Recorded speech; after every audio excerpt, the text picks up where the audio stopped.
ఉప్పల్ వేదికగా మధ్యాహ్నం Sunrisers Hyderabad Rajasthan Royals మధ్య బిగ్ ఫైట్ జరగనుంది. ఈ సీజన్లో బోనీ కొట్టాలని ఇరు జట్లు భావిస్తున్నాయి.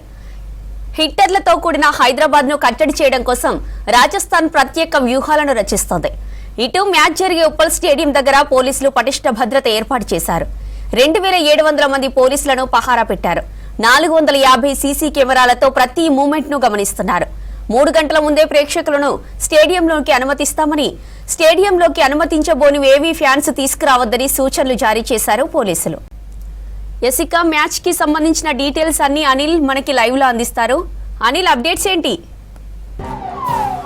జ్యోతి, మధ్యాహ్నం 3:30 గంటలకు ఉప్పల్లో సన్ రైజర్స్ హైదరాబాద్తో పాటు ఇటు రాజస్థాన్ రాయల్స్ మ్యాచ్ జరగనుంది. సో దీనికి సంబంధించి కూడా ఉప్పల్లో పూర్తిగా ఏర్పాట్లు కూడా పూర్తయ్యాయి. ఈ సీజన్లో రెండో మ్యాచ్ ఈరోజు జరగబోతుంది. ఈరోజు వాతావరణం కూడా పూర్తిగా అనుకూలిస్తుంది, ఎలాంటి వర్ష సూచన కూడా లేదు.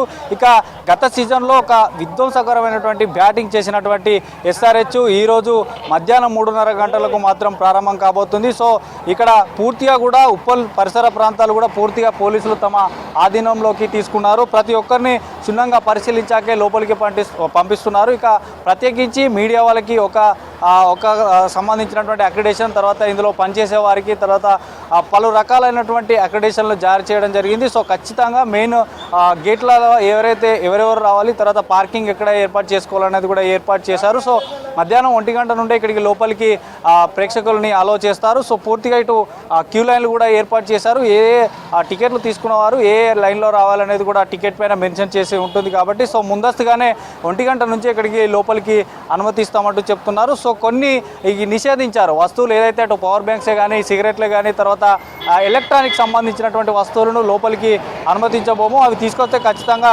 ఇక్కడ బయటనే కౌంటర్స్ ఉంటాయి, ఆ కౌంటర్స్లోనే ఇచ్చేయాల్సి ఉంటుందట్టు కూడా చెప్తున్నారు. సో రెండు టీంలు కూడా చాలా స్ట్రాంగ్ టీమ్స్, ఎందుకంటే అటు రాజస్థాన్ రాయల్స్ కూడా గత సీజన్లో కూడా చాలా అద్భుతంగా ప్రదర్శన చేసింది. అటు బ్యాటింగ్లో అయినప్పుడు కానీ, బౌలింగ్లో అయినప్పుడు కానీ రెండు టీంలు కూడా చాలా స్ట్రాంగ్స్ ఉన్నాయి. ఇక ఎస్ఆర్హెచ్కి ఇది హోమ్ గ్రౌండ్ కాబట్టి ఇక్కడ కూడా ఇటు క్లాస్ నగర్ గత వారం నుండి కూడా ఇక్కడ ప్రాక్టీస్ సెషన్ కూడా పూర్తి చేసుకున్నారు. ప్రాక్టీస్ సెషన్లో కూడా చాలా వరకు బౌండరీలు సాధించినటువంటి పరిస్థితి. సో మొత్తానికి ఏంటంటే అభిషేక్ శర్మే కానీ, నితీష్ రెడ్డే కానీ, తర్వాత క్లాసెనే కానీ, ట్రావిస్ హెడ్డే కానీ, ప్యాట్ కమిన్స్ చాలా స్ట్రాంగ్ అయినటువంటి టీము. ఇప్పుడున్నటువంటి 10 టీంలలోకి వెళ్ళా మనం ఒకసారి గమనిస్తే ఖచ్చితంగా ఎస్ఆర్హెచ్కే ఈసారి కప్పు వస్తుందంటూ కూడా సీనియర్ క్రికెటర్ అంటే మాజీ క్రికెటర్లు కూడా కొంత ప్రిడిక్షన్ ఇవ్వడం జరిగింది. సో మొత్తానికి అయితే మరికొద్ది సేపట్లో జరగబోయేటువంటి ఈ మ్యాచ్కి కూడా ఏర్పాట్లు పూర్తి చేశారు. దాదాపు ఉప్పల్ స్టేడియం చుట్టూ, తర్వాత లోపల బయట పూర్తిగా 2700 పోలీసుల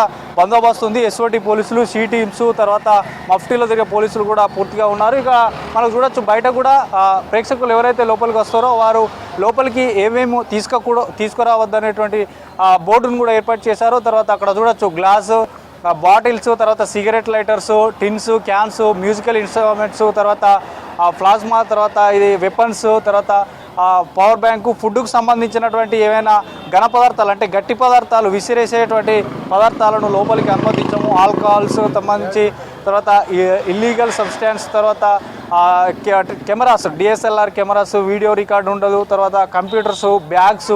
ఎంతమంది ఫ్యామిలీతో కొంతమంది వస్తారు, పిల్లల్ని తీసుకొని కొంతమంది వస్తారు కాబట్టి ఈ బ్యాగ్స్ లాంటివి క్యారీ చేయకూడదు. సో ఖచ్చితంగా లోపల కొంత క్యాంటీన్స్ కూడా ఉంటాయి, పేపర్ గ్లాసెస్లో వాటర్స్ కూడా సప్లై ఉంటాయి కాబట్టి వీటిని అనుమతించామని చెప్తున్నారు. సో ఇదే క్యూ లైన్లో మధ్యాహ్నం 12 గంటల నుంచి దాదాపు ఇది ఫుల్ అయిపోతుంది.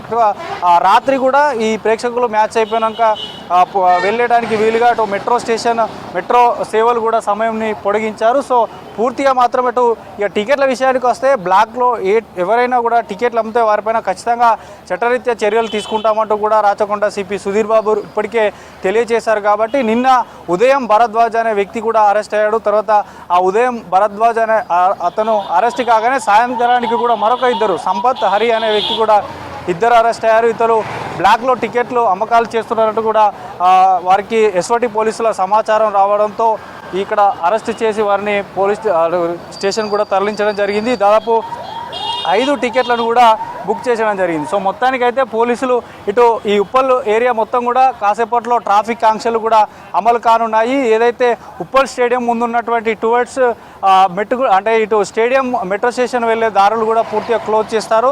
ప్రత్యామ్నాయ మార్గాలు ఎంచుకోవాలంటూ కూడా అటు ట్రాఫిక్ పోలీసులు సూచిస్తున్నారు. ఎందుకంటే ఈరోజు ఈ సీజన్లో మొదటి మ్యాచ్ జరగబోతుంది కాబట్టి రాష్ట్రంలోనూ తర్వాత ఇతర రాష్ట్రాల నుంచి కూడా ఎక్కువ మంది క్రికెట్ అభిమానులు తరలి వస్తారు కాబట్టి సో వారికి ఎలాంటి ఇబ్బందులు కలగకుండా ఏర్పాట్లు చేశారు. దాదాపు ఉప్పల్ స్టేడియం 39,000 కెపాసిటీ ఉంటుంది కాబట్టి తొక్కిసలాట జరగకుండా అన్ని ఏర్పాట్లు కూడా పూర్తి చేశామంటూ కూడా రాచకొండ సిపి సుధీర్ బాబు తెలియజేశారు. దాదాపు ఇటు ఎస్ఓటి పోలీసులతో పాటు తర్వాత ఫైర్కి సంబంధించిన తర్వాత ఈ ఏరియా మొత్తం కూడా తమ ఆధీనంలోకి తీసుకున్నారు. సో మరి కాసేపట్లో ప్రారంభం కానున్నటువంటి మ్యాచ్కి మాత్రం అన్ని ఏర్పాట్లు పూర్తి చేశారు. సో మరికొద్ది సేపట్లో ఇక్కడ ప్రేక్షకులు కూడా పూర్తిగా వచ్చేసి ఇక్కడ క్యూ లైన్లో ఉండాలి. సో ఖచ్చితంగా వారి కేటాయించినటువంటి గేట్ నెంబర్ ఆధారంగానే లోపలికి వెళ్ళాలంటూ కూడా చెప్తున్నారు. అటు ఏదైతే గుర్రపు స్వారీలకు సంబంధించే కానీ తర్వాత స్పెషల్ ప్రత్యేకంగా టీంలు ఏర్పాటు చేశారు. ఇంటెలిజెన్స్ బ్యూరోస్ కూడా ఎక్కడికక్కడ తిరుగుతున్నాయి. ఎందుకంటే ఈ మొత్తం ఈ మ్యాచ్ ఈ మధ్యాహ్నం 3:30 గంటలకు స్టార్ట్ కాబోతుంది కాబట్టి సో దానికి సంబంధించి కూడా ఉప్పల్ స్టేడియం మొత్తం కూడా పూర్తయ్యాయి. సో ప్రేక్షకులతో పాటు అటు ప్లేయర్స్ కూడా చాలా ఉత్కంఠగా ఈ మ్యాచ్ ప్రేక్షకులు అయితే ఉత్కంఠగా చూడబోతున్నారు. సో మొత్తానికి అయితే మరికొద్ది సేపట్లో ఈ మ్యాచ్ చూడడానికి ప్రేక్షకులు అయితే రానున్నారని చెప్పొచ్చు.